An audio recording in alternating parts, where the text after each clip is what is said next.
Man, what is happening, my YouTube family? Of course, it is your boy B New. I'm coming at you on this Wednesday. And first and foremost, as always, want to send out positive vibrations and blessings to anybody who could be listening. Now, with all that being said, we all know that the men's USA basketball team continued its quest for gold on Sunday, taking on none other than Nikola Jokic and the Serbian national team. And of course, the US of A won in dominant fashion, if I'm not mistaken, by a final score of 110-84. And of course, the US team was led by none other than Kevin Durant, coming off the bench, scoring 21 points, and he made it look so easy as he shot 3 after 3. And I hate that he missed that last shot because he could have went perfect from the field. And then you had LeBron James chipping in as well when it mattered most. I know a lot of people want to say he was stat padding, which I think is ridiculous now. The last few minutes of the game when he came out there, maybe he didn't necessarily have to, because at that point the game was in hand, and then maybe you could have got Tatum in the game. So I don't understand why Jason Tatum wasn't inserted into the lineup. I do have some thoughts about it, and we're going to get to that in just a minute, but let me continue to put the focus on, once again, that of Kevin Durant and LeBron James, who played a phenomenal game together. And it just makes me wonder, had Kevin Durant, instead of joining Golden State, what would have happened? I'm just curious now. What would have happened if Kevin Durant would have joined the Cleveland Cavaliers and LeBron James? I mean, how many championships would there have been won with Kyrie, Kevin Durant, and LeBron James? And a lot of people would say, man, that's not even fair. But I bet you the people who would say that is not the people who were saying, oh, well, that's just fine for Kevin Durant to go ahead and join the team with the best regular season record ever, in that of the Golden State Warriors. But anyway, these are all hypotheticals. And of course, man, let me mention this before I forget about it. There was a take by, I think, Keyshawn Johnson, which I'm so glad that this Skip Bayless show is going off the air, man. This is terrible. I mean, Paul Pierce, you okay if you paired up with KG? That's about all I can take of you. But KG, Paul Pierce and Keyshawn Johnson with Skip Bayless, man, no wonder that show is getting canceled. They can say Skip stepping down all he want to, but here we are. LeBron James's career outlasting that of Skip Bayless. But anyway, that's kind of old news at this point. But at the end of the day, I want to point out, Keyshawn said that he could have dropped Paul Pierce off on that Golden State team instead of Kevin Durant, a prime Paul Pierce, of course, and would have been the same results. Put down in the comments what you think. Do you think it would have been the same results? I, for one, know Paul Pierce was a bad man. I don't ever try to discredit who Paul Pierce was. Even in the early Boston Celtics days, I was a fan of Paul Pierce, just the way he styled his game, his killer mentality, his go. I mean, he was one of them. I'm telling you, Paul Pierce, they didn't call him the truth for nothing. You know, him and Antoine Walker, they formed a pretty formidable squad early on in those years in Boston. They could just never get over the hump. And then finally, I'm telling you, the day they announced Ray Allen and KG was going to join Paul Pierce in the Celtics uniform, I, for one, said it was going to be a championship. I said it that day. Of course, I wasn't broadcasting back then, but I'm telling you what, I called it. I'll tell you what else I called when Pau Gasol was traded to the Los Angeles Lakers. I called that a championship for the Lakers as well, because I knew the type caliber player that Pau Gasol was, and a lot of people don't want to give him his props. But when I'm telling you, Pau Gasol to me is a top 75 player all time. Like the battles Pau Gasol used to go through with people like a Kevin Garnett, a Rasheed Wallace, a Tim Duncan. You have to realize that during this time of the NBA goes through cycles. Like the 90s, it was more about the guard position, you know, Michael Jordan dominating the headlines and dominating everything. But the early, from like 2000 to 2010, man, it was really a lot to do was about the power forwards until stretch fours became introduced. So you had stretch fours that kind of changed the game, and eventually, you know, you got centers out here shooting threes. So that's the remarkable thing. And I'm trying not to jump all over the place, but I'm a little scatterbrained today, so forgive me. But I just like talking basketball with y'all, my YouTube family. So,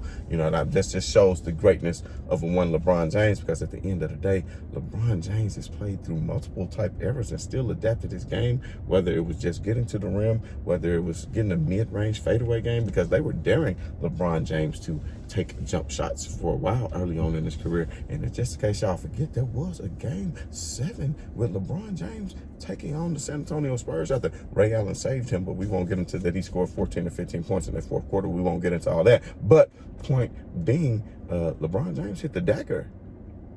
They went around the screen on that pick and roll, and LeBron James hit the 7-foot dagger to win that championship against the San Antonio Spurs for his second ship down in Miami. So let's not forget that. And of course, going back to what I was saying, LeBron James and Kevin Durant dominating that Team USA performance. And a lot of people had Serbia as a gold medal contender. And if, let's see, 110 to 84, what's that, 94, 104, 104, what, that's like a 27-point victory.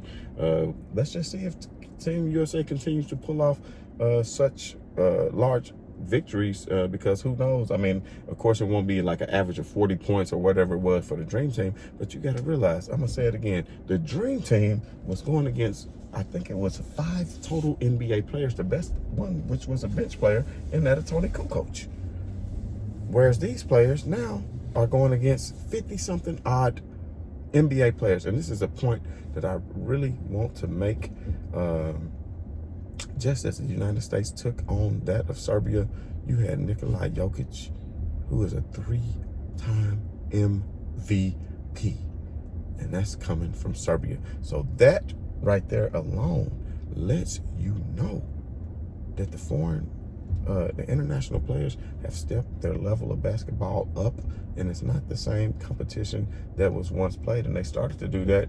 And, you know, give credit to the Dream Team for growing the sport and wanting these international players to be there, Cole. I'm going to tell y'all something, man. This is something I don't even think I ever shared with anybody, but it just came to my mind. But I think the year was 1996, if I'm not mistaken, and your boy was stationed over in the former Yugoslavia, that of Bosnia Herzegovina, and that right there is very close to Croatia, Serbia, that part of the world. And I'm telling you what, man, we had a basketball goal out there, and man, it was cats from Memphis, it was cats from New York, man, it was dudes, man, from pretty much all over. When you're in the Army, it's like dudes from all over, man. You got cats from the West Coast, LA, you know, area. But anyway, we used to like to hoop out there, and, you know, to take our mind off things. So we'd go out there and hoop, man. I tell you what, you know, some of the Bosnians and the Croatians, it was these dudes, you know, they did, the U.S. Army did hire a lot of different civilians in that area to come in and help with different tasks to help assist soldiers in some of their everyday common duties. And there were a few particular gentlemen that were Croatian, I think because they were shorthanded waiting for people to deploy to come work on, like, not just the helicopters, but just mechanical work, various different tasks, even in the kitchen. But at the end of the day, man, the point I'm trying to make is these dudes came in and they was like, hey, do you want to hoop? And we was like, what, y'all want to hoop, man? Come on, let's get it, baby. I'm talking about, and we've been hooping. Listen, when we out there hooping, it's only one goal. We playing half court, first of all. It's not that organized. So we playing 21 horse, 1-on-1, 2-on-2, whatever. And these dudes came in, it was like 4 of them. They was like, come on, pick out, boom, boom, boom. Had this guy, man, Big Knock from New York, man. Shout out to Big Knock. I ain't seen him in 20 years, man. Big Knock, if you somehow see this, man, what's good with you? Had a few cats, man. I'm trying to remember some of their name. But at the end of the day, them Croatians and them Bosnians, man, they came out, boom, setting hard picks, foul. I'm talking about reverse laying up. You know what I'm saying? And we was like, hold on, they hitting reverse layups, fadeaway jumpers, setting hard screens. I'm talking about gripping with the foul like on the defense. I'm like, hold on, Playboy, you almost broke my arm.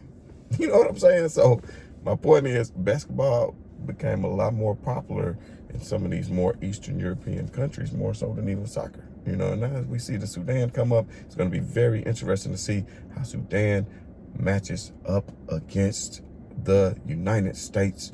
I think on tomorrow. I think that's who they take on, or I can't remember. I know they are in that group, so it might not be Sudan tomorrow, but nonetheless, tune in. We will have reactionary video to that. But going back to what I was saying about Jason Tatum, I'll focus on that for just a moment. I heard Colin Cowherd, actually, and I don't always agree with Colin Cowherd. He has a variety of different takes, some good and some bad. But this one I think was a particularly good one, where he said Jason Tatum is just like B+ at everything. So it's not like he's the best at this or the best at that. You know, that's why you have a Derek White out there. Derek White made a phenomenal play that I can remember on Jokic. He was caught in a mismatch down the floor, and they went into Jokic down in the paint, and what should have been an easy bucket for Jokic over the smaller White, he stripped him of the ball.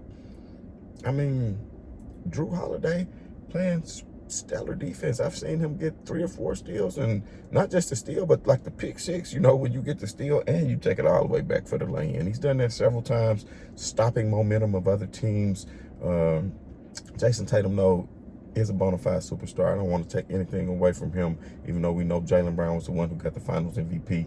We know Tatum wants to channel his inner Kobe, so he better do something to step his game up, or I feel like Tatum is going to be dunking all on Steve Kerr team all over the course of the regular season. And for the Lakers fans, man, I'm going to come back and do a show, man. I know y'all been asking me to talk about trade scenarios, but it's just upsetting to see people like Tyus Jones that's been signed to the Phoenix Suns. We'll talk more about that later, but at the end of the day, put in the comments if you think Jason Tatum should have played. I know a lot of people want to blame that on LeBron James, but at the end of the day, if LeBron, go back and check his numbers. I think it was 21, 9, and 7 or 8, close to a triple-double. Maybe he was trying to get a triple-dub, be one of the first in Olympic history to get one. I know the guy from the Sudan notched a triple-dub the other day, but that was preliminary. That wasn't actual Olympics. That was basically practice exhibition games getting tuned up for the Olympics, so not quite the same thing. So if I'm not mistaken, there's only been maybe one triple-double in the history of the Olympic game, if I'm not mistaken, or maybe none.